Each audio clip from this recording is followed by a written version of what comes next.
Hello, you're watching Tell It Like It Is, and my name is Kathy Benuck.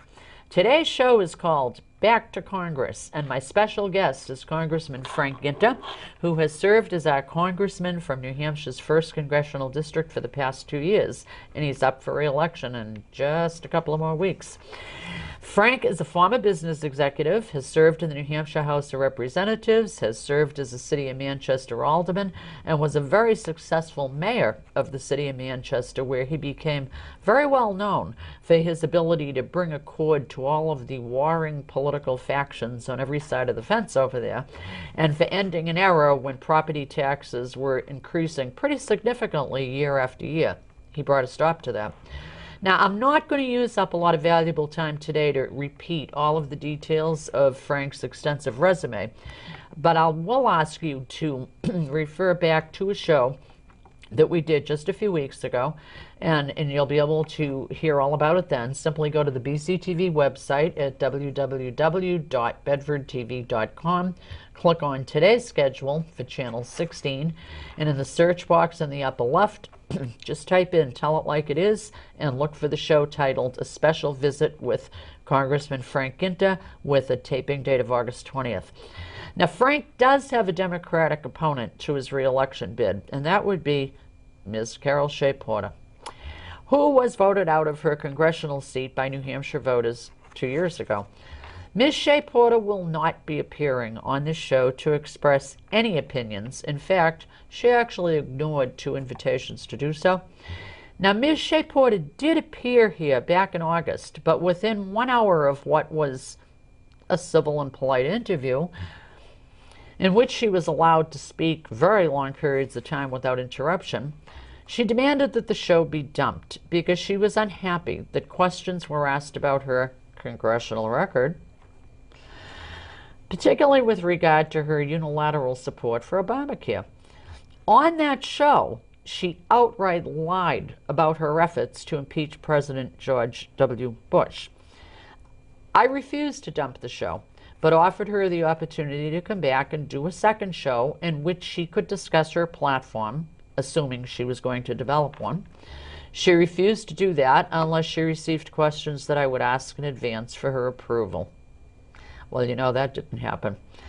If you haven't seen that show, I do urge you to watch it. It's called Seeking a Return and is available on the BCTV website, and also available as a show titled 26 Interviews and Only One Bad Apple, that I subsequently did to discuss the censorship activities of Ms. Shea Porter, as well as information about her congressional term of which voters need to be aware. I'll make it easy for you. Instead of going through the BCTV website, at the end of the show, you'll see my email address. Send me an email and I will send you direct YouTube links, but watch the shows. With no further ado, I do want to welcome Frank Guinta and talk about where we're at in his campaign. Well, thank you for having me back. Thank you for coming back. I know pleasure. that you have been all over the district. It seems like every time I turn the TV on, somebody has a mic in your face. So now you're in the final days. How have you spent the last few weeks? And as you're traveling throughout the congressional district, what are people telling you about? What are you hearing the most? It's been a great campaign for re-election. I obviously would like to return as the 1st congressional district representative, and I'm asking people to support my effort on Election Day. It has been a bit of a challenge for people economically. That's what I hear more than anything. Our economy is not moving in the right direction. Our unemployment levels continue to be extremely high, 43 months of 8% or higher unemployment under this president. A GDP that for Q2 was originally stated at 1.7, was reassessed at 1.3%. Most people probably know that in order to have any kind of real stability, real job growth, you need 4 to 5% growth for our economy. No real substantive reforms from this president relative to tax policy, relative to economic policy, and that is what people tend to talk to me about as I travel around the district. And they're concerned, and they should be concerned, not just for themselves, but for also their kids' future and their grandkids' future. Absolutely. Well, you know, in your first term, you were involved in some pretty profound issues, and just about all of them have long-lasting impacts. Tell us about some of the key issues in which you've had a role and what people really need, what messages the voters really need to hear about them. Well, if you remember, 2010 was a real interesting election year. You Yeah. had 87 new freshmen Republicans that were elected. I think because people were frustrated with the direction that President Obama was taking the country, frustrated with the Democratic Congress and where they were taking the country. If you remember, they were pushing the Affordable Care Act, or Obamacare. They were spending more and more dollars, borrowing more dollars from China. We were going through QE1, QE2. We're now in QE3 with the Federal Reserve. So I think the country kind of stepped back and said, look, you know, we want to check on the president's policies, on the Democratic Party's policies. So we got into office and we did things immediately. Number one, I co-authored a bill, co-sponsored, excuse me, to repeal the Affordable Care Act. We passed that in the House. We passed not one but two spending cuts for our own offices immediately. We put a freeze on congressional pay. I took the earmark ban and basically said, look, we are going to bring New Hampshire values and New Hampshire sort of fiscal restraint to the conversation in Washington. And then we went on a whole host of legislative initiatives. Number one, passing a budget, not once but twice. We were passing our appropriations bills. We were looking at reforming the way Washington works, reforming how much money they spend. But all of these pieces of legislation that we would send over to the Senate, most notably the more than 30 jobs-related bills, most of which were passed bipartisanly in the House, still, you know, yet to wait action in the Senate because the Majority Leader Harry Reid has publicly stated on numerous occasions they're not going to take up these pieces of legislation. It's not good for the country. It's not a way to govern. It frustrates people in the country, rightfully so. So, you know, we need to continue what we started in 2010, put good people in office, in the House, in the Senate, in the White House, who are going to deal with these fiscal issues and put our country back on track finally after years of stagnation. It's been a wild ride. It has been. Yeah, it has been. for sure. You know, in never-ending blogs and in TV ads, your opponent has been continuously involved in what I think is a negative campaign. And has definitely put forth some multiple untruths. And what comes to my mind immediately and very recently is that I think she's been kind of malicious in suggesting that you have not been a supporter of our military veterans. Set the record straight on that and on some of the other stuff that's been floating around. Well, Kathy, this started with the BIA debate, the Business and Industry Association debate, where we were both asked to focus on policy and substance. From the first comment she made in the debate, they were direct attacks on me. And she completed the entire hour with multiple attacks. And then the following day, this is now about 2-3 weeks ago, she ran an ad where she claimed that she supports veterans and that I had cut billions from veterans' benefits. Totally and completely false. And the bill that she's referencing is a bill, H.R. 2055. And she says that I voted for something called a motion to recommit. A motion to recommit is a procedural vote by the minority party to send the bill back to conference. So you dispense with that procedural motion, and then the regular bill comes back to the floor, which was passed 411 to 5. Not one Democrat voted against the bill. It was sent to the Senate, they passed it, signed into law by the President of the United States, increased veterans' benefits by $8 billion. Yet she claims that I opposed the bill and cut billions from veterans. Complete and total falsehood. And I would ask, you know, would she have been the one Democrat to vote against this bipartisan bill? One thing that, you know, I think most people get frustrated at is politicizing votes, but it's even worse when you politicize veterans. So there were a group of about 40 veterans who then had a press conference, really calling out the facts that she presented. And she did actually change her ad. It's still, you know, a false ad because the majority of it's still running. But this is the disappointing part of politics. People, I think, Kathy, want solutions. They want facts. Yes, they do. And they want the country to be represented by people who are going to get work done, who are going to be serious about these things, not trying to dismiss the work of somebody else. So I continue to focus my campaign on solutions, on ideas, and really listen to what people have to say in New Hampshire and how they want me to best reflect the views and values of my constituents. That's what I think is so critically important about being a United States representative. And unfortunately, many people forget that notion that you're supposed to be representing what other people want you to do. Now, they're going to determine who they want based on how they feel about you and the positions that you take, as they should. However, I come home every weekend, I come home every district work period, make myself very accessible. The office is very accessible. We make sure that we are listening to everybody in the district, and we try to do our very best to reflect those views and values from the 1st Congressional District when I vote and when I'm in committee hearings. Well, one of the things I've noticed is that you don't hand out lottery tickets that would allow somebody to ask you a question at a public meeting like Carol used to do. You know, we've had over 20 town hall style meetings and different areas of the state, different times. We really have tried to meet the different sort of needs of people. Some people don't want to come to a town hall meeting in the evening because it becomes it becomes a little frustrating to people. Sure. So we have them, you know, throughout the day. We have them in the evening, and we really try to get a good cross section of people to attend. And what I tell people is anyone's invited. Anyone can ask me a question. It doesn't matter what your party affiliation is, whether you support me or not. And I think that's part of your responsibility. So it's also important, I think, how you respond to somebody who may not agree with you. And that's fine. I mean, everyone's entitled to their own position and their own idea. But the fact that, you know, I'm able to reach out to somebody and say, look, come to these town hall meetings. Let's talk about a particular issue. Let me make sure that you're aware of what's going on. Let me make sure that if you have something that you want to convey to me, that I am there to listen to it. So yeah, our town hall meetings are open. Anybody can come. Doesn't matter what, you know, their affiliation is, whether they're a voter or not. Anybody can come to these, and I think it's served the state in a constituent service perspective very, very well. Well, I do remember back, particularly when the whole Obamacare issue was going on.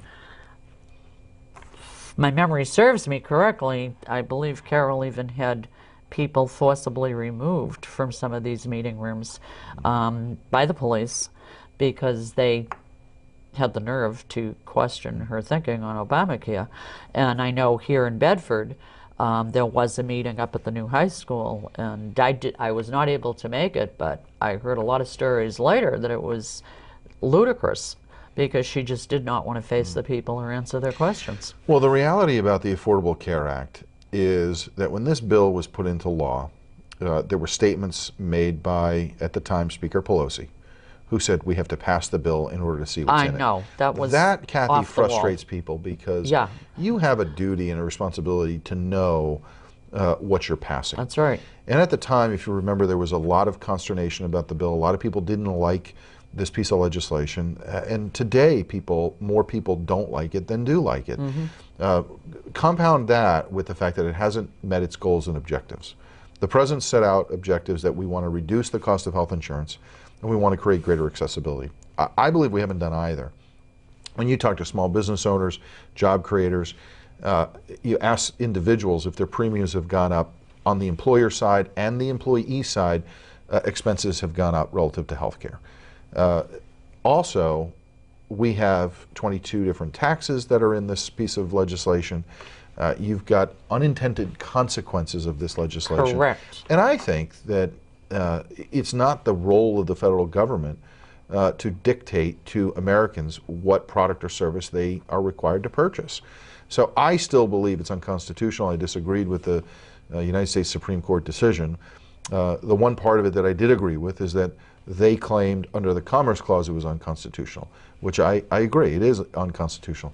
What they ultimately stated was that it's constitutional because it's a tax, because there is a fee or a tax associated if you do not purchase health insurance. And it's rather substantial. It's a percentage of your pay that increases incrementally over the next several years. So call it what you want. Call it a fee, call it a tax. The reality is the IRS is going to verify that if you do not have health insurance, you are going to pay money to the federal government. I'll let people decide whether they want to call that a tax or a fee. The reality is it's money out of your pocket going to the federal government. Absolutely. And one of the things that she was, you heard me mention at the opening of the show, that she was very disturbed with the questions I had asked her. And one of my questions did deal with one of those things hidden in that, 2,900 page bill that dealt with unearned income, a federal tax on it. That, and I never said would apply to all house sales, but could apply to some house sales. Yeah, and I mean, she basically was essentially denying all this. And my question to her was, how do you defend something like that, given the economy today, given the situation that people are selling homes because they have to, not because they want to? And that's only one example of Obamacare. I think of, there is a provision in the Affordable Care Act that certain people, if their home is a certain value when they sell it, has to pay a 3.8% tax. So here's the example that I sort of liken it to. Let's say you graduate college, you buy a home, and you end up staying in that home, raise your family, pay off your mortgage over 30 years, and when you retire, you decide you want to sell that home. So the value of the home over that 30-plus year period has grown. Of course. Which it should. This is an investment, not just a home, but it also turns out to be an investment for a family. So obviously you would like it to grow in value. And then you sell it, and it meets the requirements under the Affordable Care Act for you to then have to pay a 3.8% tax to the federal government. That, to me, is wrong.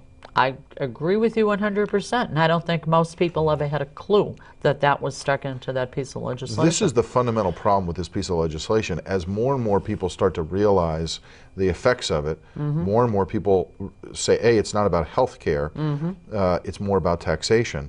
Now you have the CBO, the Congressional Budget Office, that has rescored this piece of legislation after the United States Supreme Court decision. This was at the request of the United States Senate. The original cost of the bill was $800 billion. It is now $1.8 trillion. Oh.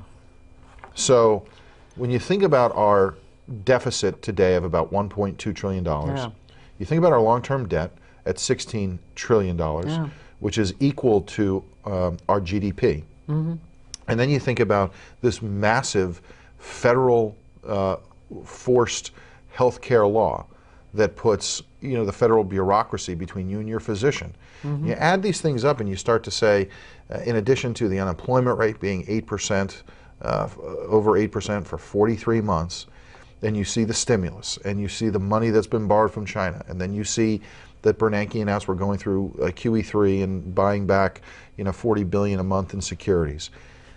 Where is this administration?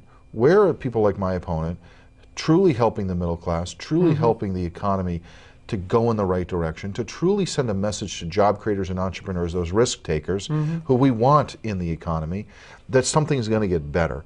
So this is, I think, the fundamental problem that we face in this election is, I think you have two very clear choices. Someone like myself who is going to focus on less regulatory requirements, that we're going to reform the tax code so it's specific and long term.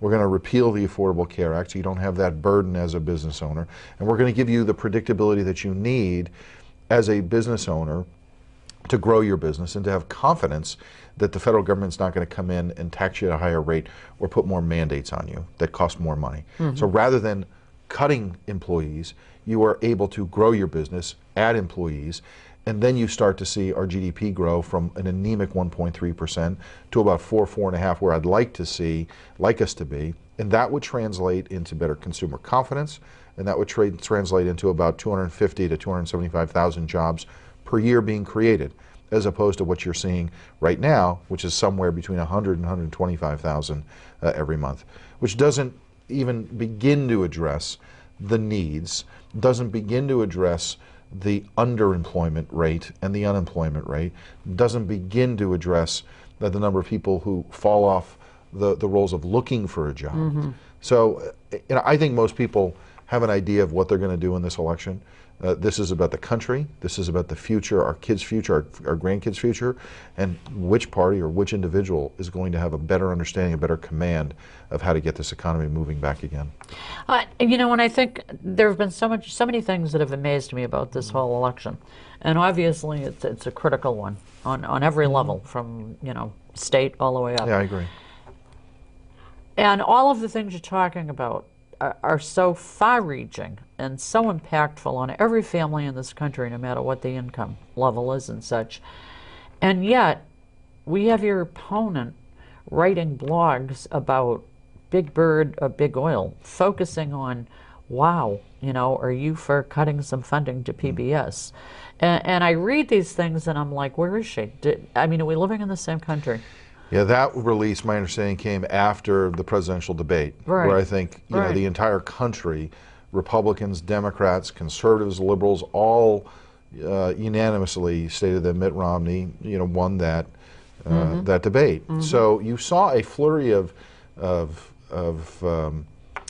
press releases, you know, the day after, including from my opponent, who was accusing me of being against Big Bird because you know, Mitt Romney talked about. Yeah, somebody told me you hate Big Bird. Yeah, well, I don't think I do, because you know, my you like kids. Elmo better though, right? Well, you know, my kids are 9 and 7. Okay, we don't tell any parent of a young child that they're against Big Bird. I mean, you know, we love Sesame Street in our family. Our kids love it. But this is the reality of what the other side is talking about. Exactly. When we have serious fiscal issues, when you have companies that are hanging on by a thread because of this economy, when you have individuals, Kathy, who are unemployed for more than a year, people that I have personally met through the job, the Getting Credit Seniors Back to Work initiative that I've put together, the job fairs that I've had, that I've hosted over the state. You know, I care specifically and deeply about these individuals, and I do it, and I show it in such a way that allows my office to help them in a positive way. And I think that's what the country is looking for, real leadership, whether it's on legislative issues or back here at home, and what can you do to help people get back to work? What can you help, you know, whether it's a single mom or whether it's a veteran or whether it's someone, a father who's just lost his job, you know, whose family is relying on that income, or a mom, you know, whose family is relying on that income. Those are the people that I want to help, and those are the people that I have concentrated, you know, my first term in Congress in helping, not just legislatively, but back here at home. Well, to that, yeah, and you mentioned the job fairs. For those people who didn't see the first show we did together, why don't you talk a little bit about those? Because those were pretty darn good, especially the veterans ones. Yeah, I put together something called Getting Credit Seniors Back to Work initiative. We had regional job fairs, a total of 6, 4 for just anybody who wanted to come. Now those were in the past 2 months, correct? No, in the past 18 months. 18 months, okay. Over the course of my first term. Okay. 4 of them were for anybody to attend. 1 was specifically for women, and 1 was specifically for veterans and their families. And the one about the veterans is very interesting. We did a survey and found that almost 50% of veterans coming home didn't have a job to come home to. What a disgrace. Imagine that. Yeah. You're fighting in Iraq or Afghanistan, tour of duty, sometimes you're 2nd or 3rd, and you come home and you don't have a job to come home to. Yeah. The least we can do is make sure that when a soldier, when a warrior returns, that they are taken care of, that they don't have additional stressors of where their income is going to come from. You know, Easter Seals does something wonderful called Veterans Count that helps all of these veterans that come back. And the reality is there are needs that our veterans have, that our warriors have. So, you know, I wanted to sort of augment what groups like Veterans Count is doing, and the wonderful work that they're doing, and trying to help veterans. So we had several hundred veterans come to this. That many? Oh yeah. Through the course of the day. I was there for most of the day as well, meeting with veterans. And I have to tell you the stories, Kathy, of people just coming up and saying thank you, to know that someone cares. Yeah.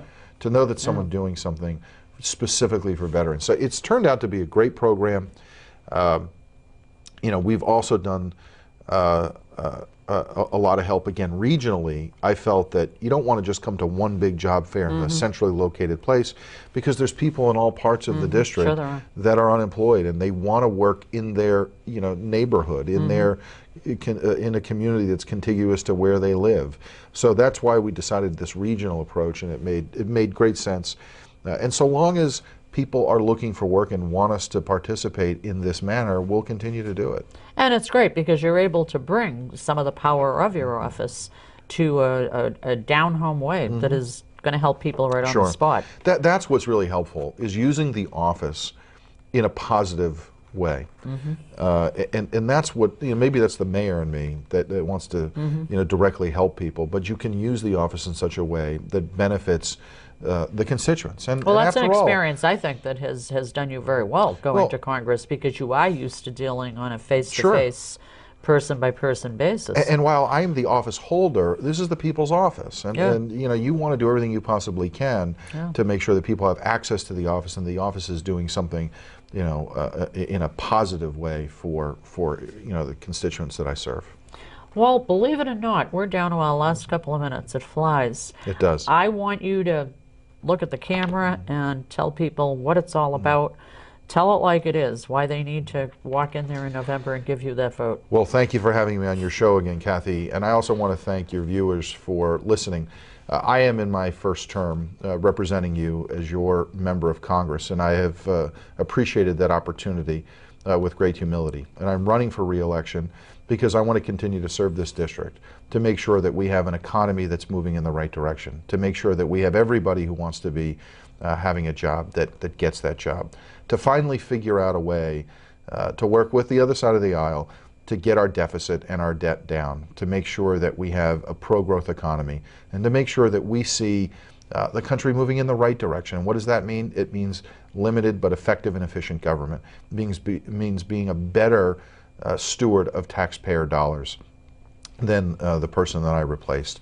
And I want to make sure that not just the people in Bedford, but the people of the 1st Congressional District know that they have great access to me, to our office. We'll continue to serve you, but I need your help, and I'd like your vote this November 6th. Good job. Thank you.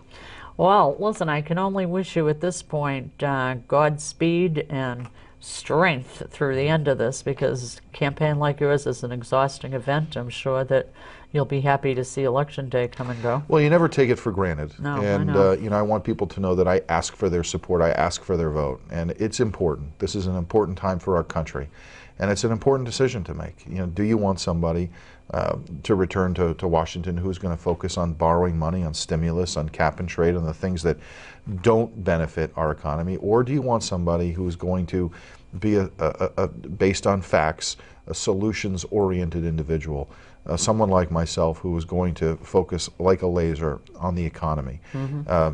I think people in this district have appreciated how I've served them, but again, I don't take it for granted. I'd like their vote and I'd like their support for a second term. Well, let me ask you this. Will you come back on before the term starts to tell us what your plans are in January? Sure, I'd love to. Yeah, I'd be happy to. All right, great. Thank you so much for being here. Best of luck for the final.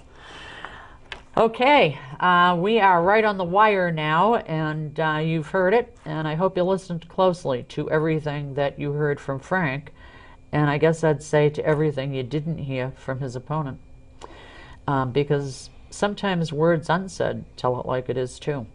So until the next time, thank you for watching. You tell it like it is. I will, and I think Mr. Guinta will too. Thanks. Till next time. Bye-bye.